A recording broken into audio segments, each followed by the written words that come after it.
Ok, boa noite a todos vocês. Estamos começando então o nosso curso, a nossa aula de festas judaicas, encontrando a face alegre de Deus. E nós vamos fazer uma pequena recapitulação aqui, né, Rony? O que nós vimos até hoje? Boa noite a todos. Então, nós falamos sobre as 3 primeiras festas que acontecem em sequência, que é Páscoa, Pães Ázimos ou Asmos, e Festa das Primícias. Ok, então, e isso acontece em que época do ano? Isso é para acontecer no primeiro mês, né, que seria a primavera. Então, é para começar já o ano, no caso, né, seria para começar o ano já comemorando. Ou seja, nós estamos falando aí no nosso calendário ocidental entre março e abril. Então, o ano judaico começaria, né, nesse período entre março e abril, certo? Tem as 3 primeiras festas, como você mesmo colocou aí, né? E hoje nós vamos partir para a 4ª festa, que é talvez uma das mais famosas que tem, né, depois da Páscoa, e que tem muito a ver com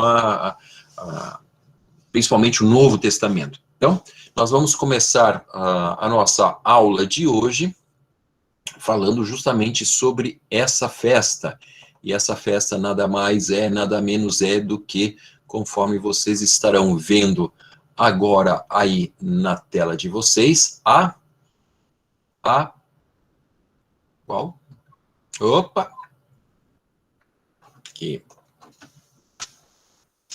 Então, hoje nós vamos falar sobre Pentecostes, né, ou Festa das Semanas. Ela tem 2 nomes. Quem é pentecostal aí, levanta a mão e dá um glória. Aí, povo. Muitas das vezes as pessoas... Valeu, Juan. Valeu, Ellen. Muitas vezes as pessoas falam muito sobre essa questão aí. Uhul, Claudemir! Não estou te conhecendo, rapaz. Fala sobre essa questão do pentecostal. Eu sou pentecostal, eu não sou pentecostal, né? Fala-se muito sobre essa questão, só que com o tempo se perdeu essa coisa de o que significa, né, o pentecostal, porque geralmente se associa, né, a movimentos eclesiásticos, principalmente iniciados no século XX, no início do século XX, mas não se tem exatamente o que isso significa, né? Quando muito se pensa, se lembra de Atos capítulo 2, mas também não se sabe por que Atos 2 está lá. E hoje nós vamos falar justamente sobre isso, Pentecostes, a 4ª festa do calendário judaico, a 4ª festa na sequência. Então, vamos lá, Rony, podemos... Vamos para o próximo slide, então, tá? Da onde vem esse nome, tá? O nome original é Festa das Semanas, que é a ordem que se tem lá em Êxodo 34, Deuteronômio 16 e Levítico 23, que deveria se contar 7 semanas após a Páscoa e daí fazer essa festa. Então, ela era chamada Festa das Semanas. No período do Novo Testamento, quando a língua que se falava no mundo era o grego, então ela passou a se chamar Pentecostes. Mas por que Pentecostes? Né? Vou fazer aqui um paralelo. Você sabe que o Brasil é o que campeão do mundo de futebol? Ah, já me perdi agora. O que o Brasil é? Acho que ele é pentacampeão. Ou seja, porque ele é 5. 5, uma mão cheia, 5 vezes, então, penta. 5 penta, Pentecostes é 50. Não é a palavra grega. Em grego, 50 é Pentecostes, né? No grego da época. Então, para os gregos, essa festa se chamava Pentecostes. Por quê? Porque ela acontecia 50 dias após a festa da Páscoa. E aqui vem a grande questão, né, Rony? Era para se contar 7 semanas. Como cada semana tem 7 dias, 49. 7 vezes 7, 49. Mais o próprio no dia seguinte era a festa, que era no 50º dia. Tá? Então, no dia 50. Por isso, se chama, então, no Novo Testamento de Pentecostes. No Antigo Testamento, quando você lê o Antigo Testamento, você vai encontrar sempre escrito Festa das Semanas, e quando você lê o Novo Testamento, vai estar escrito Pentecostes, mas se refere à mesma festa, tá bom? E essa é a ideia, né? Porque essa festa... Passa para o próximo slide, senão eu adianto. ela é a única festa que não tem um dia fixo no mês. Então, se contaria a partir da Páscoa, tá? Mas não é, por exemplo, como a Páscoa, que Deus falou, no 14º dia do mês de Nissan, vocês vão comemorar a Páscoa, né? Não é isso que ele está falando. Ele está falando, depois da Páscoa, vocês vão contar tantos dias. Então, não tem um dia fixo no calendário, nesse sentido, tá? Como era essa festa? Essa festa, ela durava apenas um dia, assim como a festa da Páscoa também era só um dia, né? E todos devem comparecer perante o Senhor. Então, existem 3 festas que o povo, principalmente todos os homens, deveriam comparecer perante o Senhor, ou seja, eles deveriam se apresentar ou no tabernáculo, ou depois, quando construíram o templo, deveriam se apresentar no templo, que era a Páscoa, a festa das semanas e a festa das tendas. Então, essa é uma das festas, tá? Que todos devem comparecer, todos os homens deveriam comparecer perante o Senhor. Hoje, porque os judeus estão espalhados pelo mundo, e às vezes não dá muito certo a contagem, porque você sabe que existe um negócio chamado fuso horário, e o fuso horário às vezes faz o dia, quando já começou num país, no outro ainda não começou. Então, essa festa, eles permitem que ela seja comemorada 2 dias, durante 2 dias. Por quê? Para que ninguém perca a data exata, tá? Então, mas isso é tradição. Quando a lei foi dada para o povo, ela foi dada pensando num povo que moraria todo no mesmo país, que era Israel. Como depois veio, né, a diáspora e tudo mais, que o povo se espalha pelo mundo, então os rabinos permitiram que se comemorasse em 2 dias, tá? A festa, ela é comemorada na estação mais bonita do ano, na estação mais florida e na estação mais perfumada. Então, para nós brasileiros, parece um pouco estranho falar isso, mas para quem mora em país onde as 4 estações são bem definidas, existe uma estação muito diferente da outra sempre.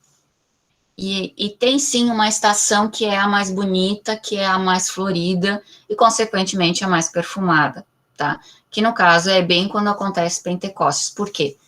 Porque a Páscoa, ela vai acontecer no início da primavera, mas ainda é frio, muita coisa ainda não floresceu, tá? Não tá, assim, bonito. Quando chega 50 dias depois, já é o início do verão. No início do verão vai estar tudo verde, tudo florido, os pássaros vão estar cantando, as pessoas vão estar mais alegres também na rua por causa do próprio clima, o sol está brilhando mais. Então, a própria estação do ano, ela já propicia que a alegria, ela seja, como é que eu vou dizer? Ela venha mais fácil, né? Ela flua melhor. Isso me faz lembrar, Rony, do tempo que nós moramos na Rússia, isso era bem visível, né? Maio, na segunda metade de maio, era o momento em que as coisas aconteciam, na verdade, né? Se não me engano, deixa eu só fazer uma pergunta aqui, que me veio na cabeça agora, o momento da Stulpan era nessa época, né? Não, ela é antes, ela é na Páscoa. Ela é na Páscoa? Logo depois da Páscoa. Ok.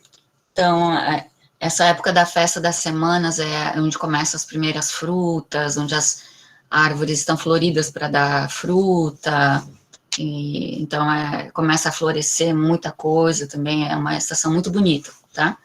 É legal porque ela não tá nem quente nem frio, ela tá inclusive para você sair na rua, fazer muita coisa, né? Interessante isso. É bom para você estar em ambientes abertos, tá? E essa festa, ela começou a ser comemorada só depois que o povo entra na terra de Canaã. Então, a ordem é dada quando eles ainda estão, logo que eles saem lá do Egito, depois quando eles ainda estão no deserto, ela é ratificada e tal, mas ela só passa a valer quando eles entram na terra de Canaã. Por quê? Por quê? Eu ia te perguntar, por quê? Porque ela indicava o início da colheita do trigo, né? Vocês sabem que a base da alimentação mundial é pão. Para fazer pão, se precisa de trigo. Como eles estavam no deserto e eles eram nômades, não tinha como fazer plantação e colheita. Então, quando eles entram na terra, O trigo, ele é plantado logo, né, logo que o solo descongela, que começa o outono, ele já é semeado. E aí, quando chega essa época, é a época que ele começa a ser colhido. Então, é o início da colheita do trigo. E aí, Deus, como ele não quer atrapalhar a vida das pessoas, ele botou só um dia de festa. Ou seja, vocês vão comemorar essa festa por um dia, porque vocês vão poder começar a colher, ou seja, tem perspectiva, né? As pessoas, elas olhariam para frente, olhariam os campos e elas diriam, esse ano nós vamos ter uma colheita muito boa, vamos agradecer a Deus por essa colheita, não vai nos faltar trigo para fazer o pão para o ano inteiro. Então, antes de começar essa colheita, já se ia para essa festa como uma demonstração de gratidão a Deus, e depois se retornava para casa para fazer, então, essa colheita que ela ia durar um tempinho, né? Uhum. Pode pôr o próximo. Não, está explicando também que eu estou aqui pensando que é aquela coisa que Jesus disse, né, que os campos estão brancos. Né? Uhum. Eu vou falar daqui a pouco sobre isso. Ups. Tá? O que Levítico 23, 17, o livro de Levítico, ele vai ser mais uma instrução para os levitas, de como eles deveriam proceder na sua tarefa de sacerdote no templo, tá? Então, o Levítico 23, ele vai falar sobre o que deveria ser oferecido nesse dia de festa. E eram oferecidos, então, 2 pães, e agora a diferença, né? 2 pães feitos com fermento, que seria do próprio trigo que já foi colhido, tá?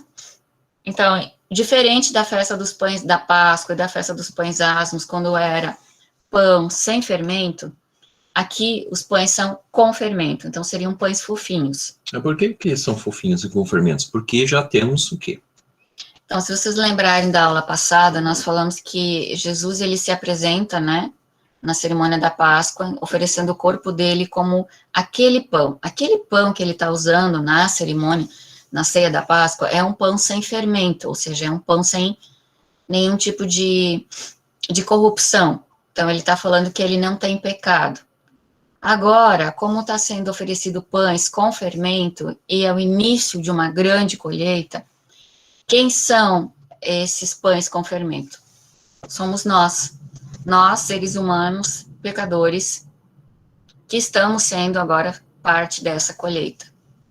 Então, eu acho que faz mais esse paralelo ele fala que ele é aquele pão sem fermento porque ele era santo, mas nós ainda não estamos nessa condição. Então, é oferecido a Deus esse pão com fermento, que simboliza cada um de nós, tá? Uma curiosidade é que o livro dos Jubileus, que é um livro de tradição judaica, ele vai dizer que a festa das semanas também vai lembrar o pacto que aconteceu entre Deus e Noé, quando Deus promete a Noé que ele nunca mais acabaria o mundo com água. O livro dos Jubileus não é um livro que está na Bíblia, é um livro da tradição judaica, tá? Uhum. Mas ele é tão antigo quanto a Bíblia, no sentido de ser uma escritura muito interessante e originário dos hebreus. Mas nesse livro, né, Rony, ele faz um comentário a respeito de vários... da narrativa bíblica mesmo, e quando chega nesse ponto aí sobre o Noé, ele faz a referência de que esse pacto que Deus faz com Noé, depois viria como se fosse uma festa que teria esse vínculo também. Então, você tem na tradição judaica essa conexão. Eles rememoram esse fato também nesse dia. Então, é uma forma de lembrar o pacto que Deus fez com Noé, dizendo que não destruiria mais o mundo. No dia de Pentecostes. Tá? Uhum. Mais tarde, essa festa das semanas, ela é associada ao recebimento das leis no Monte Sião, lá no capítulo 19 de Êxodo, tá? Se vocês lembrarem, desculpa, é Monte Sinai. Sinai. Uhum. Tá errado aqui no slide, depois a gente vai corrigir, tá? É no Monte Sinai. Se vocês lembrarem, quando Israel sai do Egito, ele peregrina por um tempo, e aí ele chega no Monte Sinai, quando Moisés recebe os mandamentos naquelas tábuas de pedra. Tu vai falar um pouquinho mais sobre Vou isso? Vou falar mais, tá? E aí, então, é associado a esse dia, porque se for feita a contagem de quando foi comemorada a Páscoa no Egito, e quando essas leis são dadas, dá na mesma data também. Então, se juntou a festa das semanas, ainda a lembrança de quando foi que eles receberam essa lei. Se a gente lê lá no texto bíblico, vai estar escrito 3 meses após eles saírem do... no texto bíblico está escrito, tanto tempo após eles saírem, né, do Egito, tal, eles chegam até o Monte Sinai, e aí acontece isso, que é na mesma época da festa das semanas. Tá? Então, nós já temos aqui 3 coisas para lembrar que acontecem na festa das semanas. 2 delas têm uma importância muito forte, né, que é o pacto de Deus com Noé, que aconteceria mais ou menos pela tradição na mesma época. Em segundo lugar, que é muito mais forte para os judeus, e essa associação é importante, né, de que o período da época da festa de Pentecostes, ou a festa das semanas, seria mais ou menos o mesmo período do ano que Deus teria dado a lei. E nós sabemos que a lei é muito importante para o judeu, ou seja, o momento que é dada a lei, isso significa dizer que era importante. E a festa de Pentecostes, ela meio que comemora isso também, o recebimento da lei. Tá? Por isso que ela é uma festa muito importante para o povo judeu, que lembra eles que eles receberam as leis de Deus. Além também deles agradecerem a Deus de que eles vão ter o alimento deles para o ano. Né? Então, sim, Deus está suprindo para eles. Pode passar.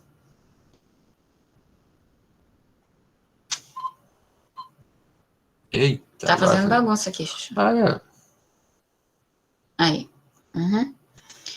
Os judeus vão dizer que a festa de Pentecostes, ela também é uma festa espiritual. Ela não é só uma festa onde você é grato a Deus porque ele vai suprir o teu alimento até a próxima colheita, porque ele fez um pacto de não destruir mais o mundo, e porque ele te deu as leis de como você pode viver uma vida boa, e também que ele se revelou, né? Ele revelou a si mesmo, né? Bem redundante aqui, revelou-se a si mesmo, lá no Monte Sinai, tá? Mas ela é uma festa espiritual também, porque ela é chamada o dia da escolha.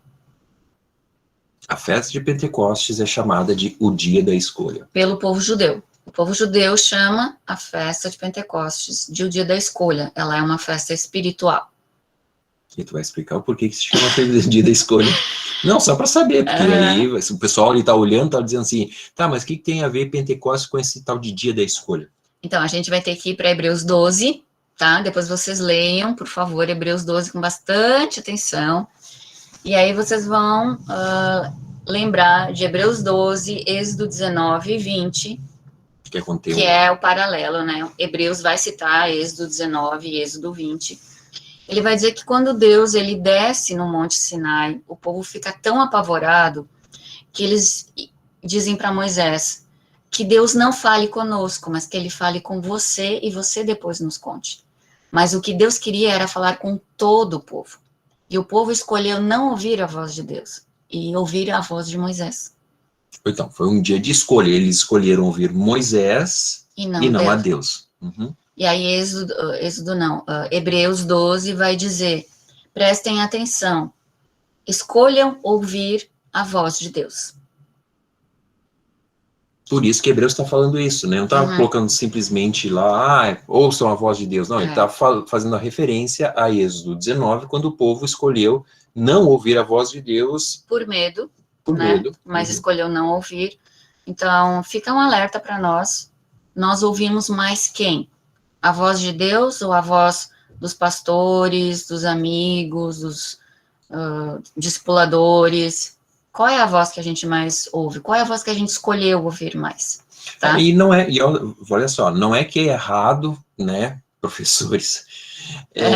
Profetas. Obrigado, Claudemir. Mas assim, não é que é errado ouvir Moisés, mas era muito melhor ter ouvido a Deus. Podia ter ouvido Deus direto, exato, sem passar por um intermediário, né? Deus já desde o início estava disposto a fazer essa comunicação direta. Foi o povo que não quis. E o que o Hebreus está dizendo é, vocês não precisam dos intermediários, vocês podem ir direto a Deus. Mas, se você quiser ouvir o pastor, o discipulador e tudo mais, né, nesse sentido, não é que isso é pecado, mas está perdendo a bênção direta de Deus. Está perdendo alguma coisa pelo caminho, né? Isso, porque sempre tem o filtro, né? Sim. Das pessoas. A festa das semanas, ela também vai fazer a gente lembrar da revelação que Deus faz lá em Êxodo 19. Ele faz uma revelação dele mesmo. Se vocês lembrarem de tudo que acontece, a gente vai ler o versículo daqui a pouco, tá? De como é que acontece, como ele desce ao monte, como o monte fumega, pega fogo, tem som de trombeta, tem tempestade, tudo aquilo.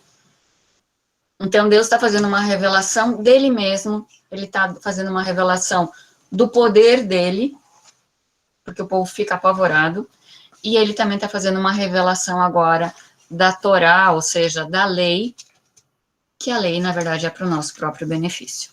Tá? Tudo isso é somente a introdução daquilo que nós vamos falar de verdade, porque por enquanto você está, é um monte de informação, aqui, tá? Vocês vão entender onde que a gente vai chegar daqui a pouco, calma. Porque senão, se eu chegar só falando o que a festa faz e não der o pano de fundo, vocês vão ficar um pouco aéreos, assim, tá? Então, essas informações são para dar aqui a base. Tá bom? Na sinagoga, até o dia de hoje, são lidas 2 passagens que vão falar sobre a teofania de Deus. O que é a teofania? É a manifestação de Deus. A manifestação de Deus lá em Êxodo 19, ela foi tão intensa, tão forte, tão poderosa, a ponto do povo não querer nem ouvir a voz de Deus, de tanto medo que eles estavam.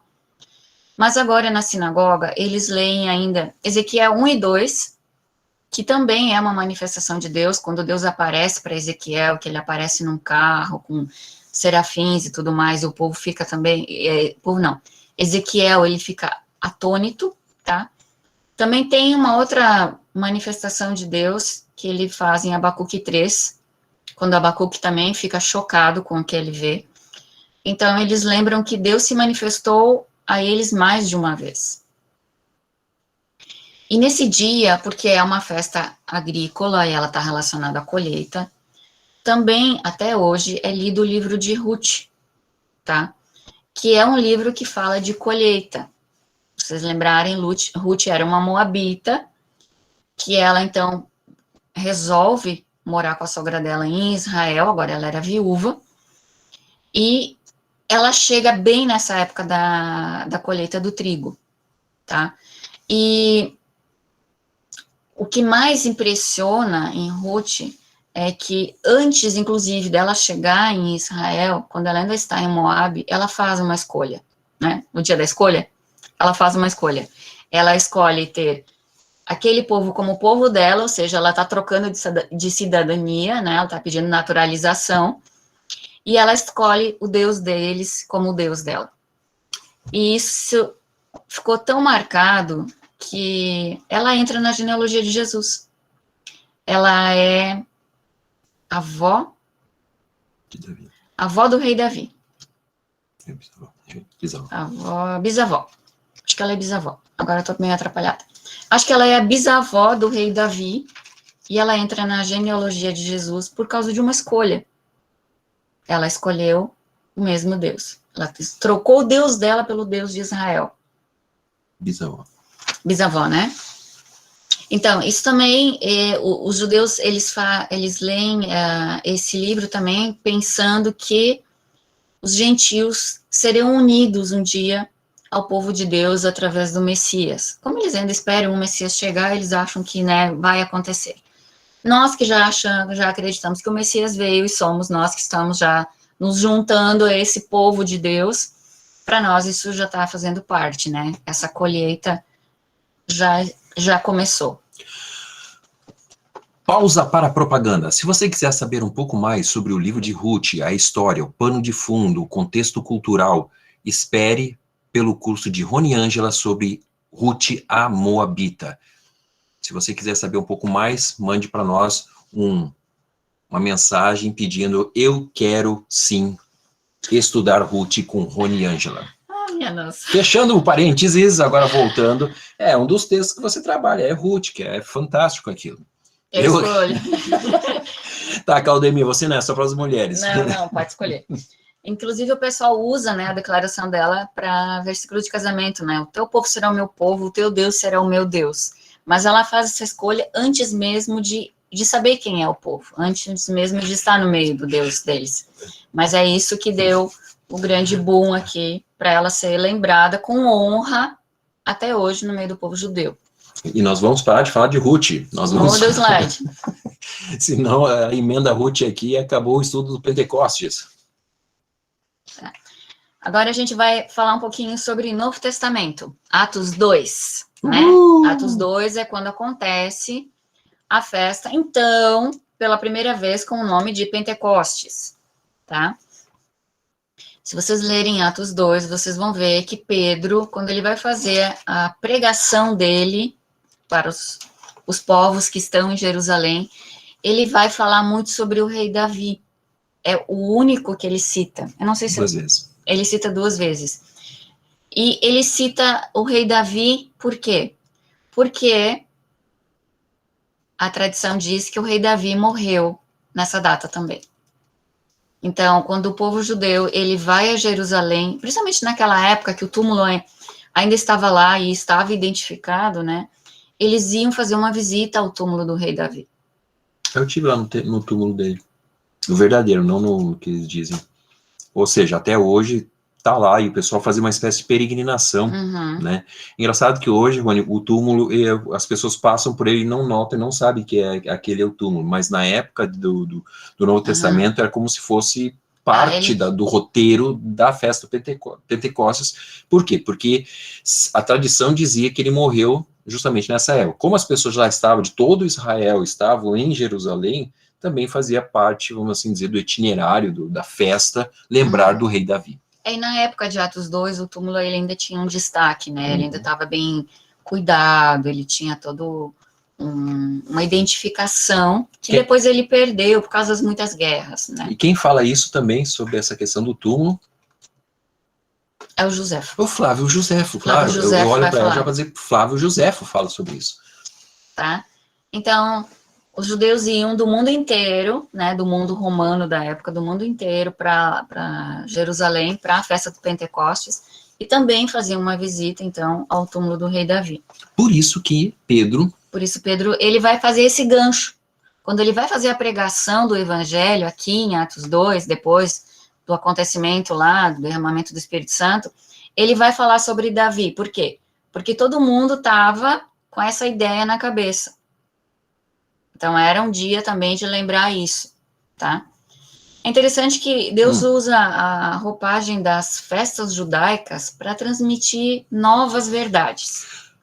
Tá. E essas verdades, elas possuem ligações com acontecimentos antigos. Só para exemplificar o que nós estamos dizendo, em Atos 2:29, se tu quiser ler, Rony. 2:29, então, está escrito. Pedro falando.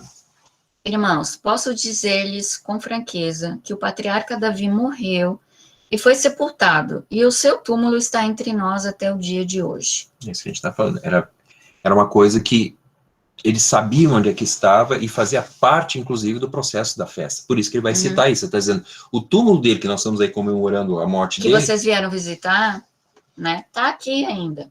E ele faz a referência a uma profecia bíblica a respeito de Jesus. Por isso que é tão interessante, porque as duas citações que ele faz de Davi tem essa conotação, de que ele está apontando para Jesus, em primeiro lugar, mas também ele está levando o povo a fazer uma reflexão daquilo que eles estavam vivendo naquele momento, que era uma festa também, né, uma recordação da morte de Davi. Tá, então, como a gente viu nas outras 3 festas que Deus usa aquilo que já faz parte do conhecimento do povo, tanto da lei quanto da tradição, nós vamos ver que aqui ele faz isso também. Ele vai usar a festa de Pentecostes, e aí Pedro foi bem esperto, né, também. Mas Deus vai usar a festa do Pentecostes agora para transmitir algo a mais, tá? Como ela era uma festa de colheita de trigo, se vocês lembrarem, Jesus várias vezes, ele vai usar o trigo em algumas citações ou até mesmo parábolas que ele faz, né? Uma é que ele diz que os campos estão brancos para a colheita, ou seja, já estava na hora de começar o que ele veio fazer. Provavelmente naquele momento que ele fala essa frase, era esse período Era esse aqui período de colheita. Né? Se você procurar no Google por imagens de campos de plantação de trigo, você vai ver que quando ele está maduro, ele é um amarelo bem clarinho, quase branco, assim. E a extensão é enorme. Então, realmente dá uma ideia de branco, porque antes ele está verde. E aí, quando ele fica amarelo clarinho, é porque ele está maduro. Então, dá a ideia do branco. E quando ele está assim, então está pronto para a colheita. Uhum. E foi isso que Jesus falou. Quando ele fala, os campos estão brancos, quer dizer, está maduro. O trigo está maduro, dá para colher. E aí ele está falando, olha, agora vai começar a colheita. O trigo está maduro. E eu vim para fazer essa colheita. É interessante que Pentecostes está começando justamente o quê, né? Pentecostes começa agora essa colheita. Por que essa colheita? Porque as primeiras conversões vão ser agora. E já nessa primeira, são quantos mil? São 3 mil. São 3 mil pessoas. Só nesse primeiro dia de festa. São 3 mil pessoas que se convertem, né? Que acreditam que Jesus é o Messias que eles estavam esperando. Então, essa primeira colheita foi já de 3 mil.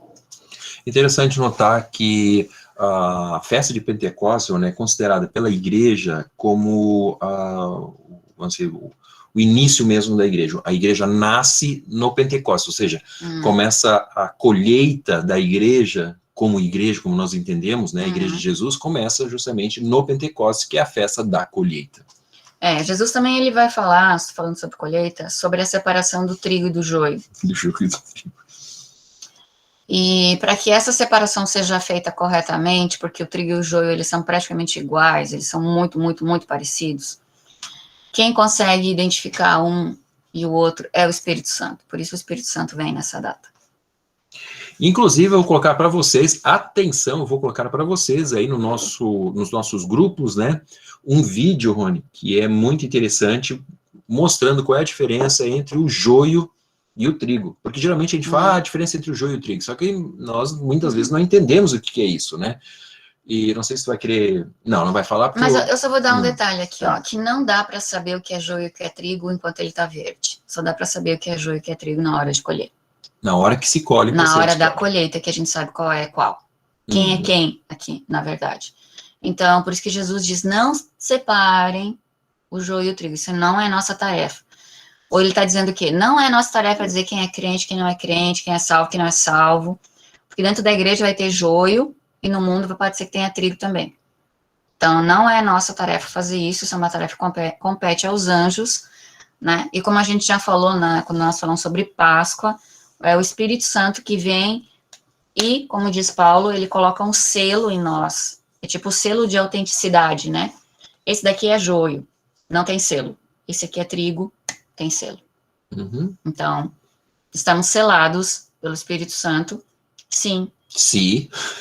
Se estamos selados pelo Espírito Santo, sim, somos trigo. E aí, no último dia, estaremos no lado direito. Mas tem um se aí, um se. Se formos, né, de Deus, se nós temos Jesus, aí sim.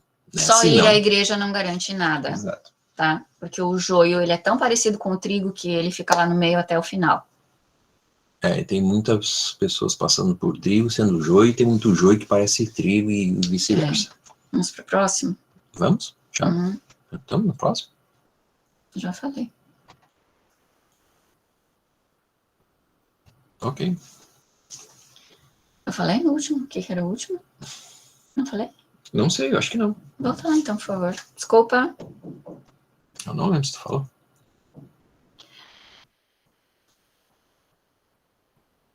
Eu coloquei aqui, ó, não foi acidental o fato de ser na festa das semanas que o Espírito Santo foi enviado, pensando que se comemora o recebimento da Torá também. Quer explicar um pouquinho melhor sobre isso? Eu acho que vai estar no próximo slide. Tá bom. Se não tiver, eu explico, mas eu acho que está no próximo. Vou explicar, então, por que não foi acidental. Porque no Monte Sinai, os mandamentos foram escritos por Deus em tábuas de pedra, segundo o Êxodo 31. Isso significa que foi escrito de forma externa e visível, certo? Você tem aí uma uma tábua, nela está escrito, então você pode ver, e ela é externa a você mesmo, tá? Na festa do Pentecostes de Atos 2, o que que acontece? O Espírito Santo vem, e aí ele vai cumprir a profecia de Jeremias 31 e de Ezequiel 36, e ele vai dizer o quê? Que agora Deus vai escrever os seus mandamentos aonde? No nosso coração. Porque agora eu vou tirar o coração de pedra deles e dar a eles um coração de carne. E escreverei neles os meus mandamentos. A ideia aí, agora, deixa eu só terminar. Agora, em vez de ser de forma externa e visível, o Espírito Santo vai escrever em nós os mandamentos de Deus aonde? No coração. Então, é de forma interna e invisível aos outros. Então, tá vendo que tá tendo um paralelo aqui com o que aconteceu no Monte Sinai? No Monte Sinai, a lei vem de forma externa e visível. Em Atos 2, a lei também vem. Agora, pelo Espírito Santo, de forma interna e invisível, escrito no nosso coração. Tá? O que tu ia falar? Esqueci. Ah, desculpa. Toca. E agora a gente vai ter, então, esses dois eventos. Tanto o evento do Monte Sinai, tá? Lá que começa em Êxodo 19, como Atos 2, que a gente vai fazer paralelos, tá? Eles começam com teofanias, ou seja, com manifestações de Deus. Lembrando de novo, para quem se perdeu na conversa, que Êxodo 19, recebimento da lei, acontece mais ou menos na época do Pentecostes, tá? E Pentecostes, que é Atos capítulos 2, ou seja, são dois eventos acontecendo na mesma época, na mesma data, né? Na mesma época do ano, tá? Então, por isso nós estamos fazendo esses paralelos.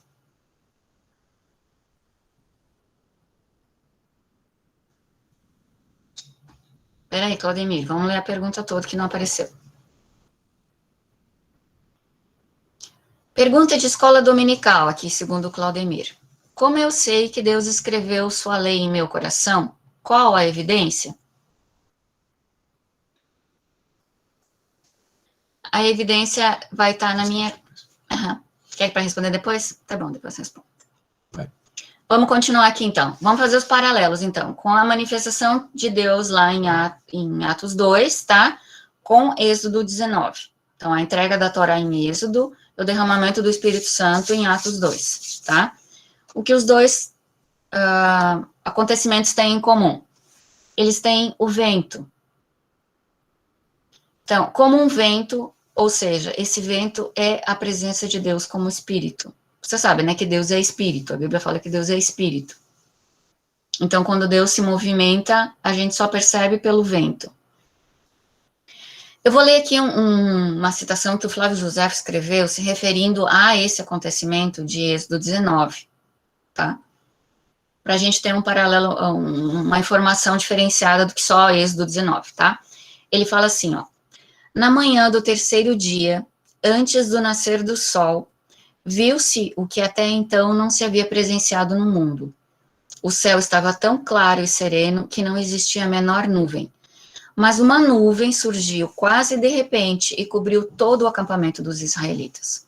Um vento impetuoso, acompanhado de grande chuva, levantou um violento furacão.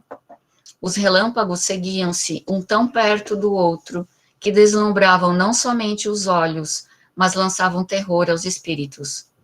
O raio que caía com um ruído estranho indicava a presença de Deus. Deixo aos que lerem isto julgar como quiserem, mas fui obrigado a referir o que encontrei nos livros sagrados. Êxodo 19 vai falar que aconteceu uma grande tempestade naquele dia. Vai falar da nuvem, vai falar do raio, e vai falar do terror do povo, tá? Eu vou ler como está em Êxodo 19 agora. Fala assim, ao amanhecer do terceiro dia, houve trovões e raios, uma densa nuvem cobriu o monte, e uma trombeta ressoou fortemente. Todos no acampamento tremeram de medo. Moisés levou o povo para fora do acampamento para encontrar-se com Deus, e eles ficaram ao pé do monte. O monte Sinai estava coberto de fumaça, pois o Senhor tinha descido sobre ele em chamas de fogo. Dele subia fumaça como que de uma fornalha.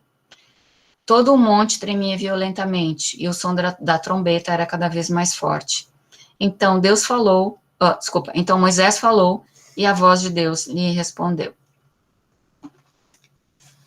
Toda tempestade, ela tem vento. Se ela não tem vento, ela não é tempestade, ela só é uma chuva.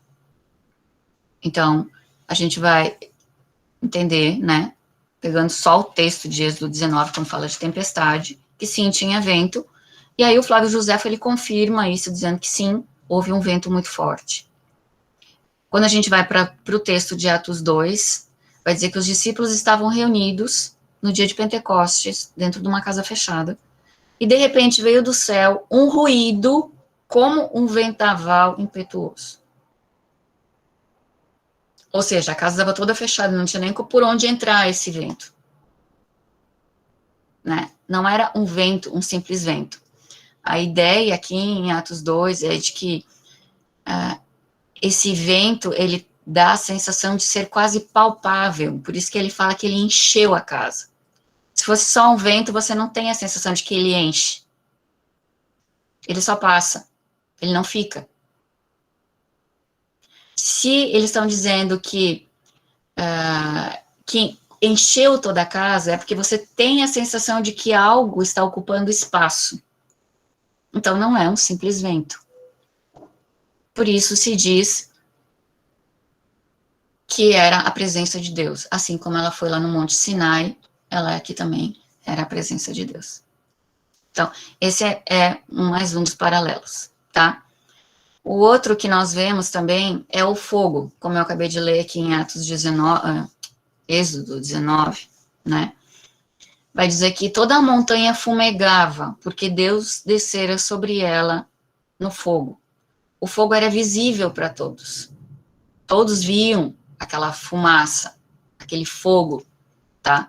Em Atos 2 diz que apareceram línguas como de fogo, que se repartiram e pousaram sobre cada um deles. Então, se em Êxodo 19 o fogo ele estava distante, mas ele era visível para todos, aqui esse fogo ele é repartido e um pouquinho pousa em cada um. Então, ele não está mais distante, agora ele está sobre cada um. Ele não é aquele fogo enorme, como o Êxodo vai dizer, que está lá no monte. Mas ele é uma chama, também não é um fogo, é como um fogo. Algo parecido com fogo, né?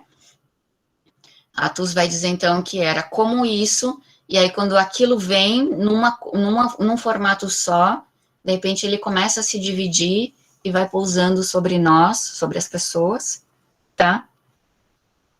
E aí, quando ele pousa, parece que a pessoa absorve ele.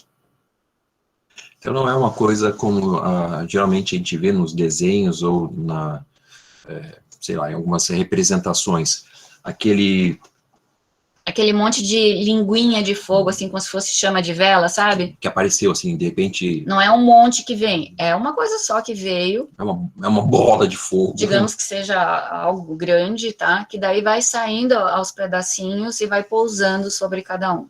Como língua de fogo, ou seja, não são línguas, né, no sentido A expressão do como quer dizer que ela é parecida, ou seja, é uma coisa desconhecida que não tem no nosso vocabulário.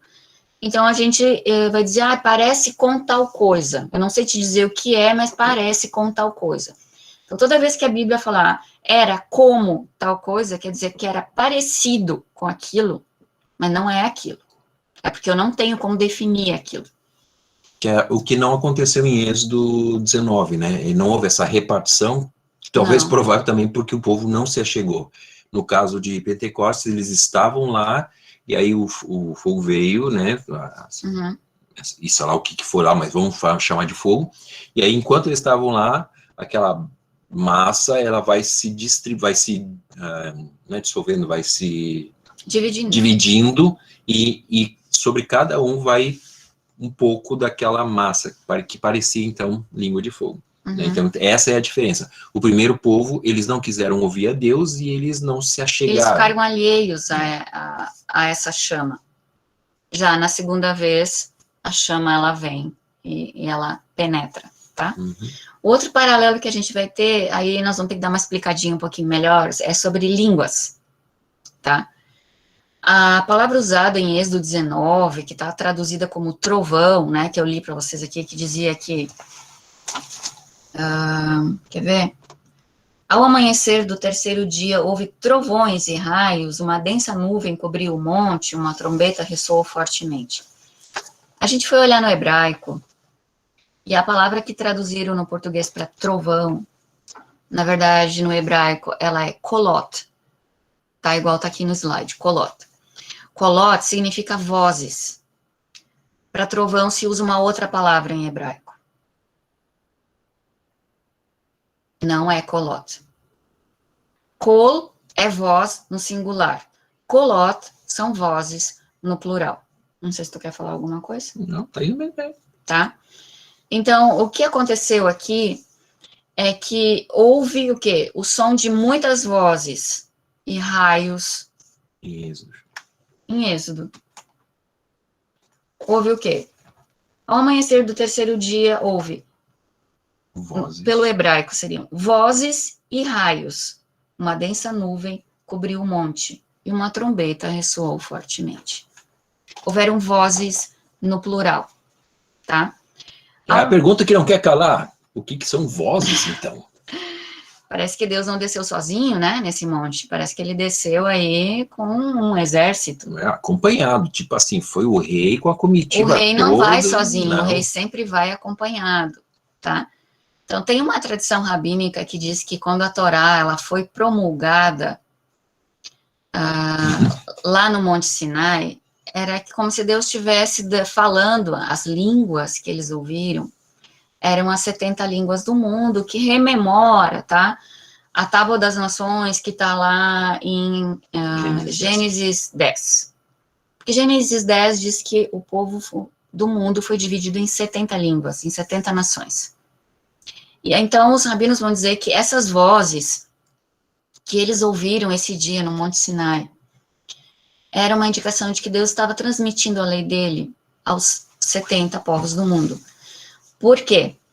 Porque junto com os israelitas que saíram do Egito, saíram também outros povos com eles. Isso... não foram só os hebreus, não? Não, saíram outros povos. Eu pensei que era só os hebreus que tinham saído do Egito. Tem mais gente que saiu do Egito. Tá no texto bíblico. Vocês podem procurar no texto bíblico que vocês vão descobrir que junto com os hebreus, outros povos aproveitaram e saíram. Então, Deus está falando na língua de todos os povos. Mas no desenho da Disney não aparece isso. A Disney não estava lá. Mas se você procurar, você vai perceber que vários povos saíram junto com os hebreus do Egito. Isso significa dizer que haviam várias línguas sendo faladas no arraial de Israel. Não só hebraico. Quando eles chegam no Monte Sinai. Então, os rabinos dizem que essas vozes, e aí não temos como comprovar isso, é apenas uma tradição, dizem que essas vozes seriam as vozes que estariam transmitindo a Torá nas várias línguas. Isso é apenas uma tradição deles. Só que tem uma coisa interessante, porque fala vozes, e aí nós temos outras referências falando sobre esse assunto que talvez você leu e nunca entendeu lá no livro de Hebreus. Mas você vai falar sobre isso, que eu sei. Então, Hebreus 12, para vocês, tá? Darem uma lidinha. O que acontece, voltando aqui para o nosso paralelo, o que acontece em Atos 2, então? Quando o Espírito vem, tá? E essas línguas pousam, essas como línguas de fogo pousam sobre os discípulos, o que acontece? Eles começam a falar em outras línguas, não só em hebraico. O interessante é que, como haviam pessoas vindo de todo o mundo para essa festa, muitos que estavam ali eram prosélitos, ou seja, pessoas, gentios no caso, né, pessoas que se converteram ao judaísmo, e elas também estão lá. E eles ouvem o quê? Eles ouvem os discípulos falando a língua deles, a língua materna deles. Então, isso também lembra o que aconteceu em Êxodo 19, quando o povo ouve essas várias vozes, que seriam, né, digamos, várias línguas. Aqui em Atos 2, esse fato se repete, porque o Espírito Santo vem, desce sobre os discípulos, tá? E eles estão dentro do cenáculo, dentro da casa lá, e aí quando eles vão para a rua, cada um começa a falar uma língua que eles nunca tinham aprendido. mas os outros entendem porque é a língua deles. E aí nós temos uma variedade de línguas. Então, isso também faz um paralelo com o que aconteceu lá.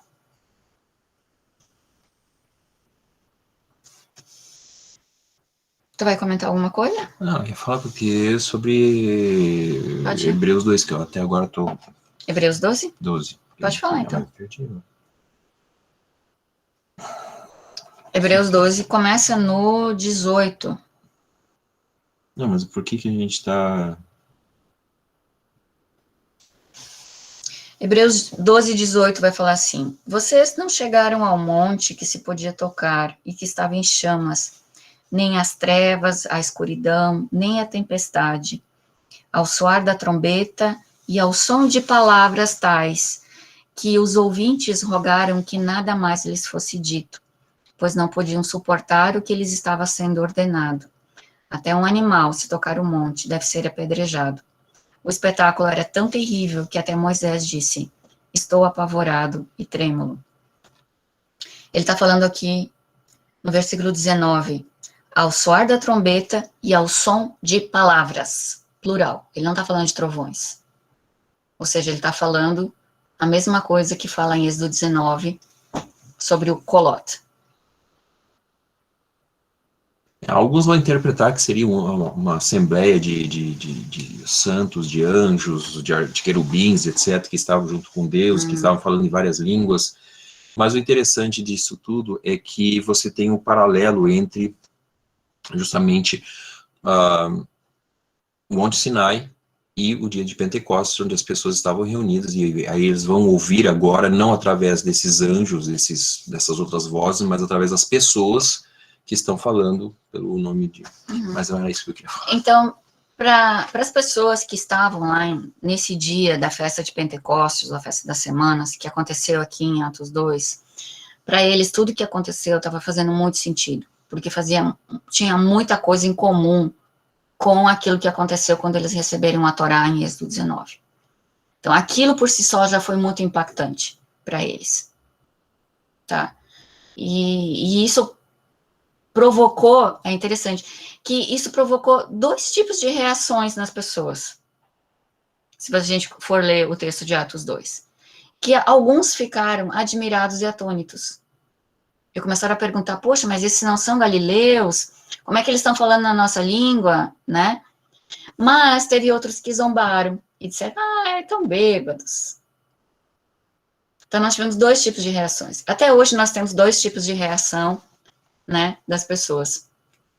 Alguns dizem que sim, o Espírito se manifesta, outros dizem que é invenção, que estão falsificando, né, alguma coisa.